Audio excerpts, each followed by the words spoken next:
Happiness नहीं है। अलग अलग ये जो एक्सपीरियंसेस है, जैसे कि जब आप नशा करते हैं तब आपके अलग न्यूरोकेमिकल्स रिलीज़ होते हैं, और जब आप लॉन्ग टर्म खुशी महसूस करते हैं, जैसे कि आपके कज़न का बच्चा, आप उसको पहली बार गोद में उठाएंगे, या कोई या अपने बच्चे को, या अपने बच्चे को, या अपने, ओ माय गॉड, अपने बच्चे को right. You must be having kids, no? Yeah. How old are they? My daughter is 9.5 years old. Oh, that's good. So अपने बच्चे के साथ जब आप वक्त गुजारते हैं, या अपने पेरेंट्स के साथ, या अपनी नानी के साथ, दादी के साथ जब आप बैठते हैं, और वो जो एक कनेक्ट होता है ना, तो क्या वो खुशी है?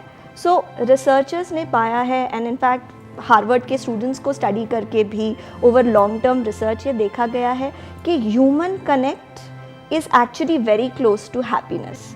इंसान से इंसान का जो कनेक्शन होता है, जब हम एक दूसरे की इमोशंस समझ पाते हैं, एम्पथाइज करते हैं एक दूसरे को, फिर चाहे वो इंसान से इंसान का कनेक्शन हो या इंसान से जानवर का कनेक्शन। बिल्कुल। Can we call it a connection between two living beings? Yes, we can call it a connection between two living beings, because अगर आप ही की इसी बात को आगे ले तो ऐसे लोग हैं जिनको गार्डनिंग करके खुशी होती है और उनको अपने पौधों से प्यार होता है। तो फिर आप सही कह रहे हैं, इंसान से इंसान का जो कनेक्ट है ना, कि मैं तुम्हारे साथ हूँ, मेरे ख्याल से वहाँ पे बहुत ज़्यादा खुशियाँ हैं। इसकी 3 लेयर्स मेरे को नज़र आ रही हैं। एक आ रही है ह्यूमन टू ह्यूमन, एक आ गई ह्यूमन टू एनिमल्स या ह्यूमन टू प्लांट्स, एक आ गई ह्यूमन टू थिंग्स। कोई कहता है मेरे को पैसे से प्यार है, राइट। तो इन तीनों में डिफरेंस क्या है? जब ह्यूमन टू ह्यूमन है या ह्यूमन टू लिविंग बीइंग्स है, हम समझ रहे हैं कि वो कनेक्ट ना एवोल्यूशनरीली बहुत ज़रूरी है, क्योंकि इंसान ने सीखा है कि अगर मैं अकेला रह जाऊंगा तो मेरे ज़िंदा रहने के चांसेस कम हैं। अगर मैं एक दोस्त बना लूँगा तो मेरे ज़िंदा रहने के चांसेस बढ़ गए।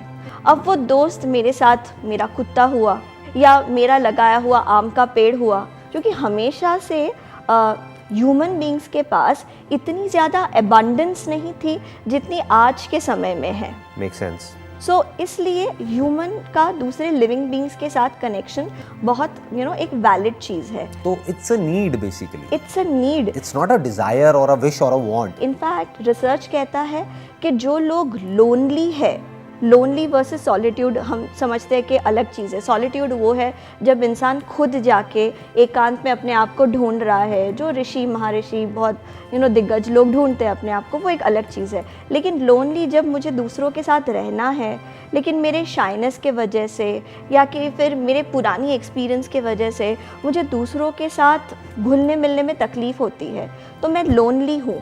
लोनली लोगों का दूसरे लोगों के कंपैरिजन में बीमार होना ज़्यादा होता है, उनका सर्वाइवल भी कम होता है, नंबर ऑफ़ ईयर्स उनके कम होते हैं। तो आप सही कह रहे हैं कि ये हमारे बायोलॉजिकल नीड है कि हम दूसरे इंसानों से कनेक्टेड रहे। अगर आपकी बात को मैं थोड़ा सा और आगे बढ़ाऊँ तो ये हम 3 कैटेगरी सोच रहे थे, बट एक्चुअल में 2 कैटेगरीज हैं। एक है जो भी कुछ हमारे सर्वाइवल से कनेक्टेड है, जैसे लोगों के साथ हम रहना चाहते हैं, क्यों? क्योंकि we feel safe, we feel secure. Yes. जानवरों के साथ में जो हमारे पेट होते हैं, हाँ, उनके साथ में वी फील के एटलीस्ट हमारे पास में कोई है, हमारे साथ में कोई है। कि फॉर एग्जांपल रात को मैं सो रहा हूँ कहीं किसी जंगल में, हाँ, तो मेरा पेट है मेरे साथ में, अगर कोई आया तो वो मुझे बचाएगा। ऐसे ही एक पेड़ है हमारे घर में, तो वो मेरे को ये सिक्योरिटी दे रहा है कि कल को अगर मेरे पास में खाने को कुछ भी नहीं हुआ तो उस पेड़ से मैं तोड़ करके खा सकता हूँ। बिल्कुल। घर के पास में नदी बह रही है, वहाँ से मैं पानी पी सकता हूँ। तो there are things which are connected to survival. Right. But गाड़ी तो हमारे सर्वाइवल से कनेक्टेड नहीं है। गाड़ी को तो नाम खाएंगे ना पिएंगे, तो वहाँ पे इतनी ज़्यादा अटैचमेंट क्यों है? उसको हम क्या कहेंगे? मेरे ख्याल से वो ना कहीं पे सोशल वैलिडेशन से रिलेटेड है। अब आप सोचिए कि आप किसी हिमालय में रहते हैं और वहाँ पे आपके पास बड़े बड़े गहने हैं, अब आप अपने गहने पहन के कितना घूमेंगे आप बताइए? कोई सुबह से लेकर शाम तक आपको मिलता नहीं है। हाँ, फिर वो जो भालू है उसका तो इंटरेस्ट आएगा नहीं, वो कहेगा ये क्या है, बल्कि वो और अट्रैक्ट हो जाएगा खाने के लिए। तो वो गहने दिखाने के लिए आपको दिल्ली आना पड़ेगा, सोशलाइट पार्टीज में जाना पड़ेगा, और फिर जाके बोलना पड़ेगा ये हमने अभी अभी फलाना ज्वेलर से लिया है। तो क्या होता है, हम सोशल वैलिडेशन के पीछे भाग रहे हैं जब हम सामान के पीछे जा रहे हैं। क्योंकि अगर आज के टाइम पे आप इंस्टाग्राम खोलेंगे, और ये चीज़ तो मैं बहुत देखती हूँ, जैसे बहुत सारे यंग लोग कॉन्स्टेंटली इंस्टाग्राम पे स्वाइप कर रहे हैं, लाइक कर रहे हैं। वो क्या लाइक कर रहे हैं? कपल्स गोल्स, वो लाइक कर रहे हैं बिलियनर गोल्स। एंड ये तो काफ़ी एक सिस्टमैटिक ब्रेन वॉशिंग मेरे ख्याल से कई सालों से हुई है, जो इसलिए इतनी हावी हो गई है। हमें ये बताया गया है कि जब आपके पास सामान होंगे, और छोटी मोटे सामान नहीं, बड़े सामान, ओके, महंगे सामान, ओके, तब आप खुश हैं, वरना आप खुश नहीं हैं। बट यहाँ पे एक बहुत इंटरेस्टिंग पॉइंट निकल करके आया। इनफैक्ट हमने इसको शुरू यहाँ से किया था कि ये 3 है, फिर 3 से हम 2 पे आए, कि which is connected to survival and which is not connected to survival. But अगर हम ध्यान से देखें तो ये 2 भी नहीं है, ये एक ही है। क्योंकि अगर इसको रूट लेवल पे कनेक्ट करें तो जो आप वैलिडेशन वर्ड यूज कर रहे हैं, अल्टीमेटली जो डीप विद इन जो नीड है उस इंसान की, वो है to connect with other people. क्योंकि वही बात हो गई ना, जंगल में जा करके कोई गहने तो पहनेगा नहीं। अब वो गहने क्यों पहन रहे हैं? क्योंकि उनको ये लगता है शायद ये गहने पहनने से, या ये बड़ी गाड़ी की वजह से, या बड़े घर की वजह से मेरे साथ में लोग ज्यादा जुड़ेंगे। राइट। जबकि ऐसा एक्चुअल में नहीं होता है, इसका ऑपोजिट होता है बहुत केसेस में। बिल्कुल बिल्कुल। राइट। हम एक डिवाइड क्रिएट कर देते हैं अपने और सामने वाले के बीच में, शो ऑफ करके। राइट। तो हम और लोनली हो जाते हैं। तो ये एक गलत अंडरस्टैंडिंग है बेसिकली। बिल्कुल। क्योंकि अगर कोई हमारे पैसे को देख करके हमारे साथ में जुड़ भी रहा है, तो उसको हमारे पैसे से प्यार है, हमसे एक्चुअल में प्यार नहीं है। बिल्कुल। अब आपके पास देखिए करोड़ों फॉलोअर्स हैं, लेकिन जब आप बीमार होते होंगे या जब आप दुखी होते होंगे, तो आपके दुख को देख के, आपकी तकलीफ को देख के सच में अगर किसी का दिल दुखता होगा, तो वो आपके परिवार वाले ही होंगे, आपकी मम्मी ही होंगी, आपके आपकी वाइफ होंगी, साथ वाले ही होंगे। जबकि आपको Sandeep I love you, Sandeep you are the best, you are most amazing, ये लोग जितने आसानी से आपकी तारीफ़ करते होंगे, उतने ही आसानी से एक छोटी सी बात पे आपसे नाराज़ भी हो जाएंगे। बट जो मेरे साथ में जुड़ रहा है या जुड़ रही है तब से, जब मेरे पास में कुछ भी नहीं था, हाँ, या उसको इससे फर्क भी नहीं पड़ता कि मेरे पास में क्या है क्या नहीं है। बिल्कुल। जैसे मेरी जो वाइफ है, हम तब से साथ में हैं जब मेरे पास में स्कूटर भी नहीं था, फिर उसके बाद मैंने स्कूटर खरीदा, तो स्कूटर पे हम साथ में। वो भी क्या मेमोरीज होंगी ना। एब्सोल्युटली। अब आप बताइए कि अब आप बड़े वीआईपी से मिलते होंगे, लेकिन उनमें से कितनी मेमोरीज आपको याद रहती है वर्सेस वो स्कूटर वाली मेमोरी आपके साथ रह गई।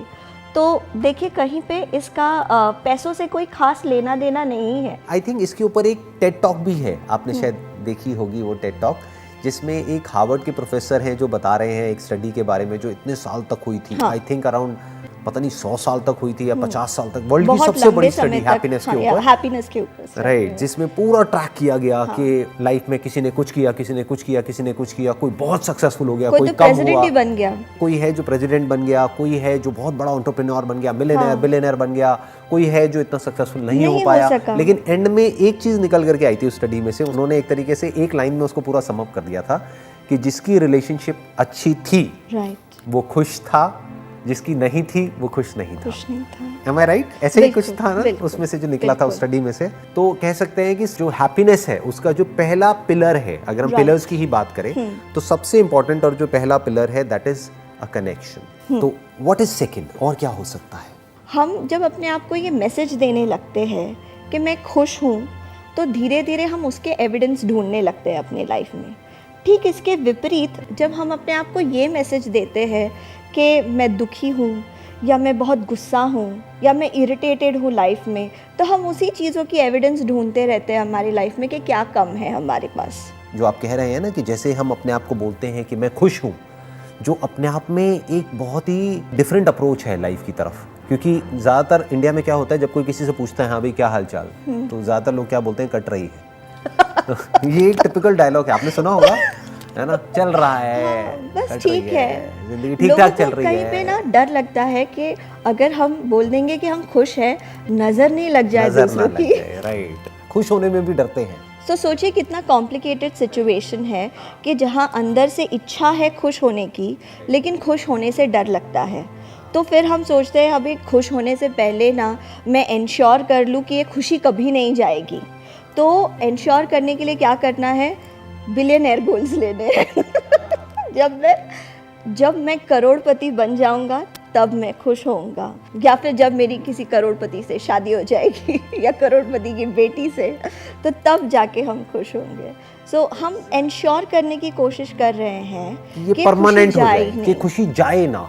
मतलब बेसिकली हर कोई डीप विद इन एक ऐसी स्टेट को ढूंढ रहा है through some kind of an achievement Right. या through some kind of a status Right. और money और power या position या कुछ भी, कि कोई एक ऐसी कोई चीज़ हमको मिल जाए हमारे पास में जो कि कोई हमसे ले ना सके, कोई छीन ना सके, और वो परमानेंट हो जाए। और वो जबकि permanent ऐसा हो एक्चुअल में होता नहीं है, नहीं। क्योंकि अगर हमको खुशी को एक्चुअल में परमानेंट करना है तो हमको आज से शुरू करना होगा, Right. आने वाले कल में नहीं। क्योंकि अगर हम आज खुश नहीं हो पाए तो ये आज तो कभी जाने वाला है नहीं। Right. 10 साल बाद, 20 साल बाद भी आज ही होगा। हाँ, आप ज़रूर मिले भी होंगे ऐसे लोगों से जो कहते हैं आज मैं बहुत हंसी हूँ ना, अभी मुझे रोना पड़ेगा। Right, I know. और ये कहीं ना कहीं इंडिया में मैंने देखा है कि बचपन से ये डायलॉग हम सबने सुने हैं। हाँ। मतलब मैंने भी अपने घर में बहुत सुना है कि ज्यादा खुश मत हो। हाँ। है ना, ये बड़ा एक टिपिकल एक डायलॉग नहीं है, ज्यादा खुश होने की जरूरत नहीं है, ज़्यादा खुश होने अभी की इतना ही तो हुआ है, हाँ। इससे क्या होता है, ओह, अभी तो इतना और होना बाकी है, और होना जब वो हो बाकी जाएगा है। तब खुश होइयो। Right, मतलब हम हमेशा कहीं ना कहीं पोस्टपोन करते रहते हैं अपनी खुशी को। उनको सिर्फ 90% ही तो मिला है, कोई हाँ। कौन सा आईआईटी का एडमिशन मिल गया। 90% में क्या कर लिया तूने? वो देख, उसको देख, उसके 99% आए हैं, हाँ। तेरे सिर्फ 90 आए हैं, ज्यादा खुश होने की जरूरत नहीं है। राइट। तो अब मेरे को एक बड़ी इंटरेस्टिंग स्टडी याद आ रही है आपकी इसी बात से, जो कुछ रिसर्चर्स ने मिल करके करी थी। उन्होंने क्या किया कि एक ग्रुप को 3 पार्ट्स में डिवाइड कर दिया। जो ग्रुप 1 था उसको बोला कि आपको लिखना है कि पिछले हफ्ते में ऐसा क्या है आपकी लाइफ में जिसके लिए आप थैंकफुल हो। आपने कहीं ना कहीं पढ़ी होगी इस स्टडी के बारे में, ये सुना होगा। मुझे याद नहीं आ रही, लेकिन आप प्लीज बताइए। बट बड़ी इंटरेस्टिंग है ये, कि मतलब जो भी हम बात कर रहे हैं, जो भी आप कह रहे हैं, या जो भी हम डिस्कशन कर रहे हैं, that is not just a point of view, that is scientifically proven. Right. उन लोगों ने क्या किया कि उन्होंने लिखा कि पिछले हफ्ते में ऐसा क्या हुआ मेरे साथ में, 5 चीजें, 5 things that I am thankful for. Right. और ऐसे ही दूसरे ग्रुप को बोला कि आप लिखो कि 5 biggest challenges in your life in the last 1 week. और बाकी जो तीसरा ग्रुप था उनको बोला आप कोई भी 5 चीज़ों के बारे में लिख दो। फिर बाद में 10 हफ्तों बाद जब इसके ऊपर स्टडी किया तो ये निकल करके आया कि ये जो ग्रुप 1 था जिसने लिखा कि 5 चीज़ें वो जो पिछले हफ्ते में which I am thankful for, Right, gratitude list. they were much more happier than the other 2 groups. Than the other 2 groups. Close to around 25%, Right. to put it in exact numbers. सिर्फ 10 हफ्तों बाद, मतलब 2.5 महीने के अंदर अंदर सोचिए वो 25% बढ़ सकती है खुशी। तो सोचो 1 साल में क्या हो सकता है। सोचिए 1 साल में क्या हो सकता है। ये तो हम होमवर्क में भी कई बार क्लाइंट्स को देते हैं कि आप एक ग्रैटिट्यूड लिस्ट बनाइए, उसे मेंटेन कीजिए। देखिए, शुरुआत में आप ग्रैटिट्यूड लिस्ट बनाने लगेंगे तो आपको 4-5 चीज़ों के बाद कुछ सूझेगा ही नहीं, लेकिन जब आप अपने आप को फोर्स करते हैं, नहीं कैसे भी करके मुझे 50 लिखनी ही है, तो फिर आपको अपनी एजुकेशन याद आती है, आपके हाथ पैर याद आते हैं, कोई अनुभव अगर आपके साथ हुआ है, हो सकता है आप धीरे धीरे ऐसे जगह पे पहुँचे जहाँ पे जो आपके साथ बुरा हुआ है इसके लिए भी आप धन्यवाद देंगे अपने भगवान को या इस सृष्टि को कि वो नहीं हुआ होता ना मेरे साथ तो आज मेरे साथ ये अच्छा नहीं होता। सो धीरे धीरे हम अच्छी चीज़ों के ऊपर ध्यान लाना शुरू कर देते हैं। बात ऐसी ही है कि अगर आपके एक दांत में दर्द है, आप डेंटिस्ट के पास जाते हैं, डेंटिस्ट बोलता है दांत निकालना पड़ेगा, दांत निकाल दिया। अब जब वो दांत नहीं है तो हाँ, शुरुआत में ज़बान बार बार हमको याद दिलाती है, देख के दांत गया ना, ज़बान वहीं जाती है। हाँ, ज़बान बार बार वही जाती है, लेकिन उसका मतलब ये तो नहीं आप खाना खाना छोड़ देते हैं। हम खाना खाते हैं ना, जो चीज़ें हमारे पास है उसी का इस्तेमाल करके हम ज़िंदगी में आगे बढ़ते हैं। तो ये ग्रैटिट्यूड लिस्ट इसी तरीके से मदद करती है कि जो चीज़ें हमारे पास है हम उनको कॉन्शियसली उनके बारे में अवेयर हो जाए, उनके बारे में ज़्यादा प्लेजेंट फील करे और बोले कि हाँ, ये तो सच में बहुत वैल्यूबल चीज़ है जो मेरे पास है। तो इस तरीके से हम अपनी खुशियों को बढ़ा सकते हैं।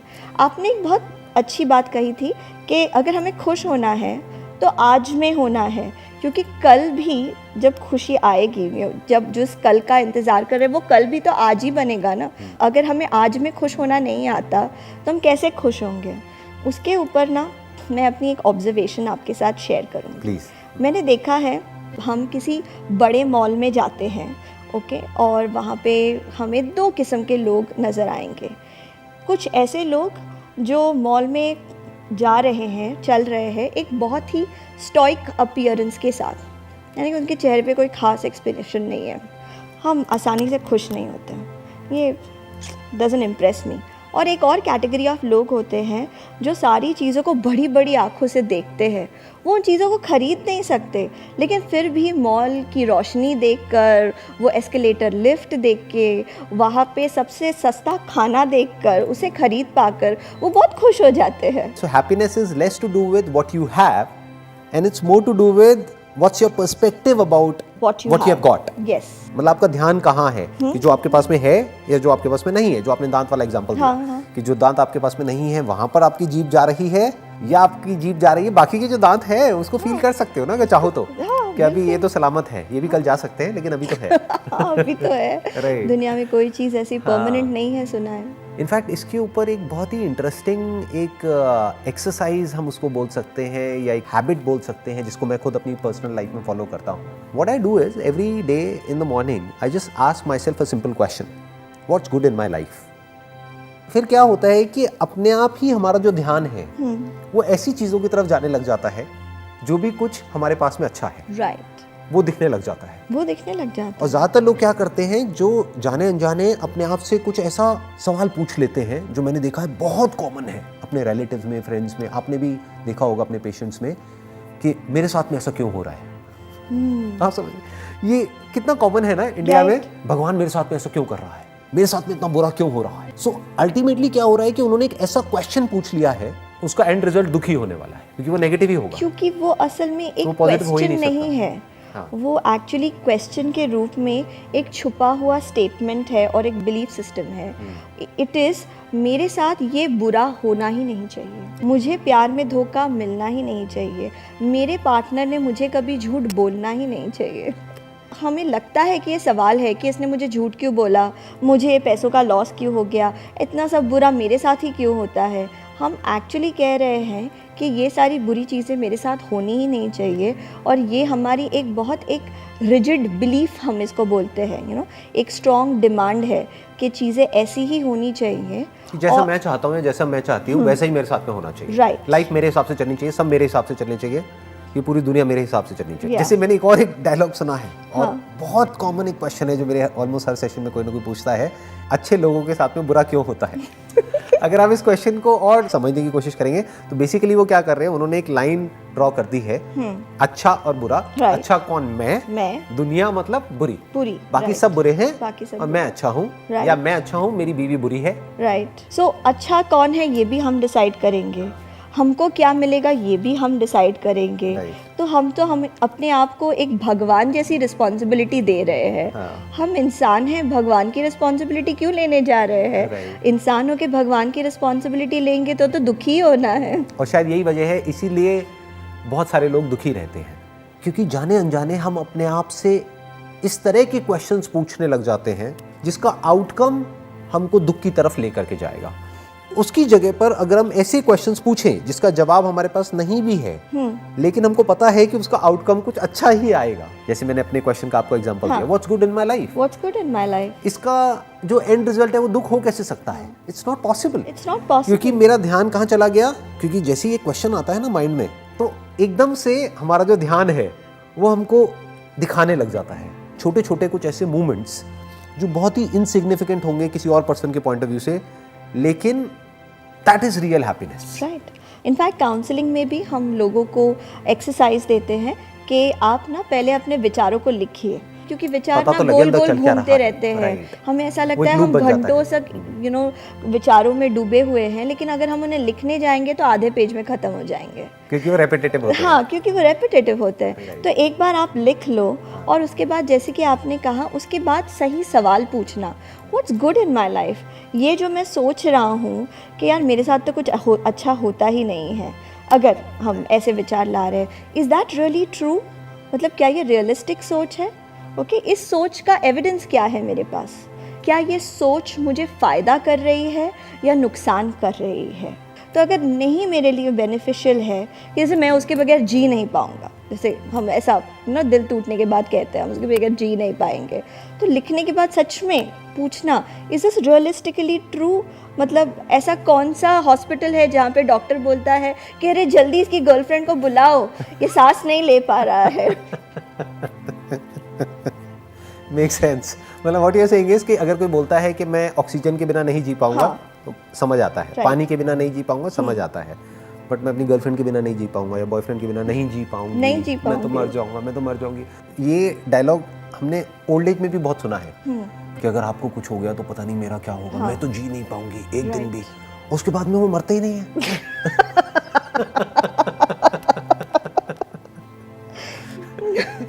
10 साल हो गए, 20 साल हो गए, घर वाले वेट कर रहे हैं और उन्होंने पेपर सारे रेडी कर रखे हैं कि अब साइन होगा, अब इनके बेचारे का, वो मरते ही नहीं है। 20 साल 30 साल 40 साल चलते ही रहते हैं। कि मतलब एक दोनों में से, कपल में से एक चला गया मान लो 60 साल की एज में, दूसरा अपना 90 हो गई, फिट है, बढ़िया चल रही है। लेकिन जो इंसान पहले से कहता था कि भाई मैं अपने इन पार्टनर के बगैर मैं जी नहीं पाऊंगा, जी नहीं पाऊंगी, ओके, और पार्टनर के चले जाने के बाद वो फिजिकली नहीं मर रहे हैं, लेकिन मेंटली उन्होंने जीना छोड़ दिया है। किसी चीज़ में खुश नहीं होते, किसी और को खुश करने का मौका नहीं देते। लाइक यू नो, आपके भाई बहन आपको बोलते कि चलो हम बाहर चलते हैं, नहीं नहीं नहीं, मुझे नहीं करना, मुझे नहीं चलना। तो हमने अपने आप को जो सजेशन दिया है कि भाई मुझे नहीं मुझे खुश नहीं होना चाहिए, क्योंकि मैं पूरी जिंदगी ये कहता आया हूँ कि मैं उसके बिना नहीं जी सकता, तो now I have to prove it. Yes, now it's time to prove it, now it's time to prove that. और ऐसा करके वो अपने साथ के दूसरे परिवार लोगों का जीना मुश्किल कर सकते हैं। मतलब पहले वो कह रहे थे हम नहीं जी पाएंगे, अब वो दूसरों का जीना मुश्किल कर रहे हैं। तो इट्स बेटर कि अपने आप को ऐसे झूठ मत बोलो, जो बोलो रियलिटी के बेस पे सच बोलो। सो तकलीफ होगी लेकिन हम सह सकते हैं। क्या होता है, हम अपने आप को कह देते हैं कि हम ये तकलीफ़ नहीं सह पाएंगे, ओके, ये हमने पहले एक सजेशन दे दिया, हम ये तकलीफ़ नहीं सह पाएंगे। तो फिर उसको अगर नहीं सहना है तो हमें बोलना पड़ेगा कि अब ये तकलीफ़ होनी ही नहीं चाहिए किसी भी हालत में। मैं अगर किसी से प्यार करता हूँ तो वो इंसान मरना ही नहीं चाहिए, या उसने मुझे छोड़ना ही नहीं चाहिए, उसने मुझे छोड़ना ही नहीं चाहिए, बिल्कुल।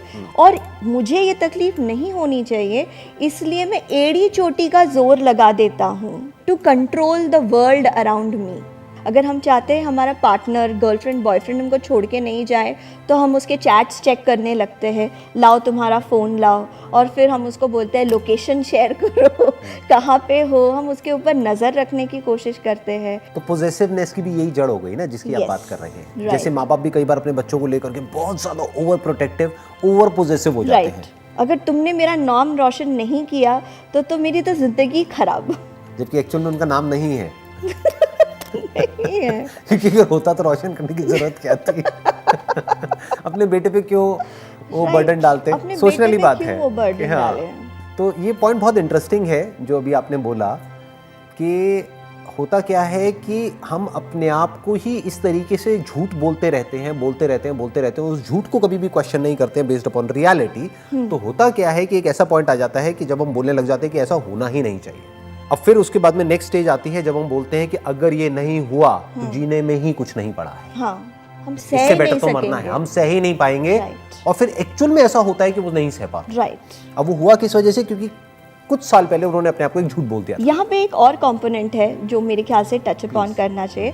मुझे लगता है कि लोग ना ये तो कहते ही है मैं सह नहीं सकूँगा, वो ये भी कहते हैं मैं माफ़ नहीं कर सकूँगा, या तो खुद को या सामने वाले को। तो यहाँ से पैदा होती है रिग्रेट या एंगर, फ्रस्ट्रेशन, होपलेसनेस, रिवेंज। फिर उसके बाद इंटरनेट पे जाना, सामने वाले इंसान के बारे में गलत सलत लिख देना, उसकी शादी में जाकर के सीन क्रिएट करना। या मूवीज में देखा है हमने। मूवीज एक बहुत बड़ी फसाद की जड़ है। क्योंकि मूवीज हमको स्क्रिप्ट्स देती है, जिन स्क्रिप्ट्स को हमको फॉलो करना होता है। स्क्रिप्ट्स जैसे कि उसकी इज्जत लुट गई इसलिए उसने आत्महत्या कर ली, या फिर उसकी गर्लफ्रेंड ने उसको छोड़ दिया और वो पागल हो गया। राइट। और फिर अगर लड़की ने या फिर जो भी मैं जिससे प्यार करता हूँ उसने अगर मेरे प्यार को एक्सेप्ट नहीं किया तो मैंने खून से चिट्ठी लिख के भेजी। यार ब्लड डोनेट कर देते, दुआएं मिल जाती। राइट। खून से चिट्ठी, ऐसा होता है, अभी भी होता है अच्छा, अनफॉर्चुनेटली। आपको पता होगा। हाँ Yes. तो बेसिकली क्या है कि जिस तरह के क्वेश्चंस हम अपने आप से पूछते हैं या जिस तरह की बातें हम अपने आप को बोलते हैं या जो भी हम मानते हैं, हमारा पूरा जो फिजियोलॉजिकल सिस्टम है या जो बायोलॉजिकल सिस्टम है, जो साइकोलॉजिकल सिस्टम है, जो भी हमारी ब्रेन है, वो उसको सच करने में लग जाती है। या ये कह लो, अगर हमने कोई क्वेश्चन पूछा तो वो उसका आंसर ढूंढने में लग जाती है हमारी ब्रेन। अगर हमने अपने आप को कुछ ऐसा मान लिया है तो हमारी ब्रेन उसको सच करने में लग जाएगी। उसके फिजिकल लेवल पे भी मैनिफेस्टेशंस होने लग जाएंगे। फिर जितने वो मैनिफेस्टेशंस होंगे, साइकोलॉजिकली हम अपने आप को बोलेंगे देखो वही हो रहा है जो मेरे को लगता है, तो वो और रीइंफोर्स हो जाएगा। जितना वो रीइंफोर्स होगा, फिजिकल मैनिफेस्टेशंस और स्ट्रांग होते चले जाएंगे। तो ये बेसिकली एक लूप बन जाएगा, जिस लूप से बाहर निकलना एक पर्सन के लिए मुश्किल होता चला जाएगा जैसे जैसे टाइम निकलेगा। तो इससे बेटर क्या है कि अपने जो भी उल्टे सीधे बिलीव्स हैं उसके ऊपर क्वेश्चन मार्क लगाओ। It must be based upon reality. फालतू की बातें नहीं बोलनी है, ना खुद को ना किसी और को।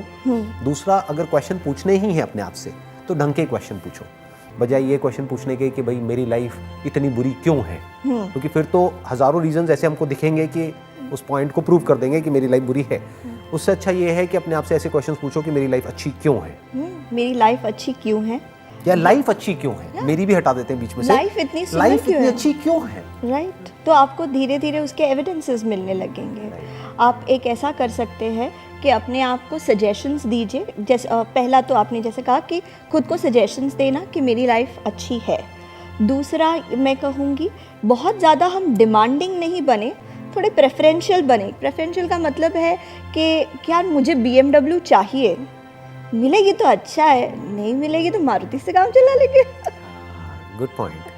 लेकिन ऐसा नहीं कि हम हमारे खुश होने को पोस्टपोन कर देंगे या फिर हम उसके साथ जोड़ देंगे। ऐसा नहीं कि हम टॉलरेट करना बंद कर देंगे। सो प्रेफरेंस होता है कि अगर मेरी इच्छा है जो वैलिड है, अगर वो मिले तो अच्छा है, नहीं मिले तब भी मैं इसे सहन कर सकता हूँ। सो प्रेफरेंशियल होना एक और तरीके से अच्छा है, क्योंकि वो हमारे विचारों में फ्लेक्सिबिलिटी लाता है। देखिए, एक इंटेलिजेंट ब्रेन हमेशा एक फ्लेक्सिबल ब्रेन होता है, क्योंकि वो एक काम करने का सिर्फ एक ही रास्ता नहीं जानता, वो 10 रास्ते ढूंढ के निकाल सकता है कि हम इस काम को कैसे करेंगे। तो इंस्टेड ऑफ बीइंग रिजिड, अगर हम फ्लेक्सिबल और प्रेफरेंशियल बनेंगे, वो हमारे काम आएगा। और खुद को माफ़ करने के लिए रेडी होना पड़ेगा कि यार मेरा एंट्रेंस क्रैक नहीं हुआ, मुझे छोड़ के चली गई, या फिर फलाना ने मुझे शादी का प्रॉमिस किया था लेकिन अभी वो US चला गया मुझे छोड़ के। It's okay, I can forgive him, I can forgive my self. ज़्यादातर ऐसा होता है कि उस टाइम पे वो बुरा लग रहा होता है और बाद में जाकर के इंसान बोलता है अच्छा हुआ। हाँ है ना, कितने लोगों के साथ ऐसा होता है। मैं ठीक कह रहा हूँ, गलत कह रहा हूँ, ऐसे आई होता होप बहुत सारे लोगों के साथ। देखिए, जिनकी सोच ये है कि आज में खुशी है, तो वो कल की मिस्टेक्स पे हंसेंगे, कि जो उन्होंने कल मिस्टेक्स की थी पास्ट में उसके ऊपर हंसेंगे, और वो फ्यूचर में भी मिस्टेक्स करने को रेडी होंगे। एंड क्योंकि वो मिस्टेक्स करने को रेडी है, इसलिए वो ज़्यादा चीज़ें ट्राई करेंगे और ज़्यादा सक्सेसफुल होंगे और ज़्यादा ग्रो करेंगे। तो अभी तक हमने 2 पिलर्स को कवर कर लिया है। First was connection, a genuine heart to heart connection. Right. दूसरा हमारा पॉइंट हो जाता है ग्रैटिट्यूड एंड एक्सेप्टेंस। ग्रैटिट्यूड जिसमें हमने सिर्फ ग्रैटिट्यूड को ही नहीं कवर किया, हमने एक्सेप्टेंस को भी कवर कर लिया। एक्सेप्टेंस ऑफ व्हाट इज, कि जो भी कुछ अच्छा है हमारी लाइफ में, किसी तरह से ऐसे हम क्वेश्चंस पूछें या इस तरह की अफर्मेशंस दें कि हमारा ध्यान उसकी तरफ चला जाए। अब अगर इस सेशन को कंक्लूड करना हो और अगर कोई तीसरा पिलर की अगर हमको बात करनी हो तो वो क्या होगा? संदीप जी, मुझे लगता है कि कहीं पे हम खुश हैं, हमें जो मिल रहा है हम उन सारी चीज़ों को अप्रिशिएट कर रहे हैं, हम अपनी गलतियों के लिए खुद को, दूसरों को फॉरगिव कर रहे हैं, एक्सेप्टेंस दिखा रहे हैं, ये सब सही है। लेकिन फिर उसके बाद भी ना इंसान में एक चाह होती है, एक यर्निंग होती है फॉर ग्रोथ। अब ये ग्रोथ कई लोग सोचते हैं फाइनेंशियल ग्रोथ ही होना चाहिए, मोस्ट लोग उसको वैसे ही इंटरप्रेट करेंगे, लेकिन मुझे लगता है कहीं पे मीनिंगफुल ग्रोथ होने की ज़रूरत है। आपने 2 वर्ड्स यहाँ पर यूज़ करे, एक मीनिंगफुल और एक ग्रोथ। तो पहले तो इसको समझते हैं कि मीनिंगफुल क्या है और मीनिंगलेस क्या है, फिर इसको समझेंगे कि ग्रोथ क्या है। मीनिंगफुल ग्रोथ एक ऐसी चीज़ है जो हमें एज इंडिविजुअल्स स्ट्रॉन्गर इंडिविजुअल बनाता है, हमारी पर्सनालिटी को स्ट्रॉन्ग करता है, हमारी सहन शक्ति को बढ़ाता है, हमारे दूसरों को इन्फ्लुएंस करने की शक्ति को बढ़ाता है, इन अ पॉजिटिव वे। कि क्या, जैसे आप अपने काम से कई लोगों को पॉजिटिवली इन्फ्लुएंस कर रहे हैं, 10 सालों में लोगों का भी आपके वीडियोस को देख के लाभ हुआ है। 10 सालों में आपने भी नोटिस किया होगा कि आप वही जगह पे नहीं हैं जहाँ पे आप पहले थे। बहुत मेजर डिफरेंस है, क्योंकि अगर मैं खुद अपनी पुरानी 10 साल पुरानी वीडियोस उठा करके देखता हूँ, हाँ, तो वो एक अलग पर्सन था, ये एक अलग पर्सन है। एक अलग पर्सन है। आप यहाँ पे आए, लेकिन आपने कंट्रीब्यूट क्या किया अपने सोसाइटी को, इस दुनिया को। ओके, आपने किस तरीके की जर्नी की, ये सारा चीज़ बताता है कि क्या आपकी ग्रोथ मीनिंगफुल रही कि नहीं। एक ऐसी ग्रोथ जिससे आपका फ़ायदा हो रहा है, लेकिन साथ ही साथ दूसरों का भी फ़ायदा होता है और आप इसमें एक खुशी ढूंढ पाते हैं। क्या हम यहाँ पे ये वर्ड यूज कर सकते हैं, कंट्रीब्यूट करना, कि आप क्या कंट्रीब्यूट कर रहे हैं, आप क्या कंट्रीब्यूट कर रहे हैं एज एन एंटरप्रेन्योर या एज अ पर्सन, आप क्या कंट्रीब्यूट कर रहे हैं इस सोसाइटी में, बजाय कि आप यहाँ से क्या ले रहे हैं, क्या ले रहे हैं, उसको हम मीनिंगफुल बोल सकते हैं। और ये जो ग्रोथ वर्ड आप यूज कर रहे हैं, what do we mean by growth? क्योंकि ग्रोथ सुनते ही सबसे पहले माइंड में क्या आता है कि आज फॉर एग्जांपल मैं एक एंटरप्रेन्योर हूं, तो ग्रोथ सुनते ही माइंड में लोगों के क्या आएगा, जो टिपिकल जो एंटरप्रेन्योर्स हैं, राइट, डॉलर्स, अब तो बिटकॉइन आ गया।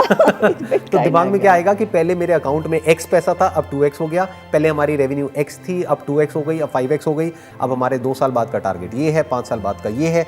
इसी को लोग ग्रोथ समझते हैं। तो इज इट मीनिंगफुल ग्रोथ और मीनिंगलेस ग्रोथ?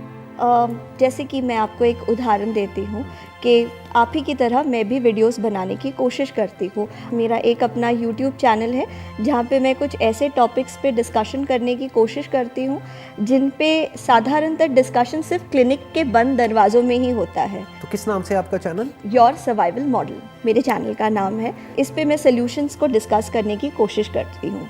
तो अभी अगर मैं आपसे कहूँ कि मैं 2000 सब्सक्राइबर पे हूँ और आप 2 करोड़ सब्सक्राइबर के पास है। ओके, अब अगर मैं अपने दिमाग में ये सोचती रहूं कि यार कब अपने को वो डायमंड बटन मिलेगा, कब, ये मीनिंगफुल ग्रोथ नहीं है। मीनिंगफुल ग्रोथ होगा कि जब मैं अपने हर वीडियो पे एक रियल सल्यूशन देने की कोशिश करूं उस व्यक्ति को जो अपने वैल्यूबल 5 मिनट या 10 मिनट मुझे दे रहा है। मैं हर वीडियो के साथ अपने कंटेंट को अगर उभारूं तो वो मीनिंगफुल ग्रोथ होगा। तो आप कह रहे हैं कि बेसिकली ग्रोथ का मतलब ये है कि हमारी जो स्किल है वो कितनी इंप्रूव हो रही है, नॉट कि एक्सटर्नली हम कितना ग्रो कर रहे हैं। राइट। जैसे आपने अगर अपना ही एग्जांपल दिया, तो आपके लिए ग्रोथ का मतलब ये नहीं कि अब मेरे इतने सब्सक्राइबर्स हैं तो अब इतने हो जाएं, राइट, या इतने व्यूज हो जाएं। Right. For you growth means कि चाहे कम लोग देखें, लेकिन उनको फायदा हो, बिल्कुल, उनकी लाइफ इंप्रूव हो, चाहे 100 की हो, लेकिन एक्चुअल में इंप्रूव होनी चाहिए। वो तभी हो सकती है जब आपकी वो स्किल होगी। तो जब आपकी स्किल जैसे जैसे बढ़ती रहेगी तो लोगों को भी और फायदा होता चला जाएगा। कोई भी स्किल हो किसी भी तरह की जिसको हमको मास्टर करना है, it takes hours and hours of practice. सिर्फ प्रैक्टिस ही नहीं, आपने प्रैक्टिस तो एक बहुत बढ़िया चीज़ कही कि वो प्राइमरी चीज़ है। अगर आप किसी भी चीज़ में अच्छा होना चाहते हैं तो आपको प्रैक्टिस लगेगी, लेकिन आपको साथ ही साथ constructive criticism of an expert भी लगेगी। और हमें कंस्ट्रक्टिव क्रिटिसिज्म बिल्कुल नहीं अच्छी लगती। जो ना टीचर ने हमारा 1 मार्क काट दिया, हम लड़ने झगड़ने पहुंच जाते हैं कि आपने क्यों मेरा 1 मार्क काट दिया। तो हम ज़रा भी क्रिटिसिज्म नहीं ले पाते, तो फिर हमारा मीनिंगफुल ग्रोथ कैसे हो पाएगा? कंस्ट्रक्टिव क्रिटिसिज्म का लिंक किससे है? अगर हम इमोशनल होकर के उसको सुनेंगे तो हमको गुस्सा आएगा, बट अगर थोड़ा इंटेलिजेंस के साथ में सुनेंगे तब भी थोड़ा सा बुरा तो लगेगा। क्रिटिसिज्म सभी को बुरा लगता है, राइट, बट वो हमारी ग्रोथ के लिए अच्छा है। right. तो वो जो टेम्पररी हमको प्रॉब्लम हुई, यानी कि बुरा फील हुआ, उसी से होकर के हमको गुजरना पड़ेगा। अगर हम एक्चुअल में मीनिंगफुल ग्रोथ के रास्ते पे चलना चाहते हैं तो जिंदगी को अगर कोई एक्सप्लोर करे, अलग अलग जितने भी जिंदगी के डायमेंशंस हैं, जिसमें से कुछ हमने आज टच करे हैं इस पॉडकास्ट में, इस तरह से अगर कोई जिंदगी को एक्सप्लोर करे हर एक डायमेंशन के पॉइंट ऑफ व्यू से, तो जिंदगी बहुत बड़ी है, बहुत अच्छी है और खुश होना बहुत आसान है। जैसे आप कहते हैं आसान है। On this note, let's end this podcast. Thank you so much. Most welcome and it was a pleasure talking to you. मुझे बहुत कुछ सीखने को मिला आपसे आज यहाँ पर। सीरियसली मुझे बहुत कुछ सीखने को मिला आपसे।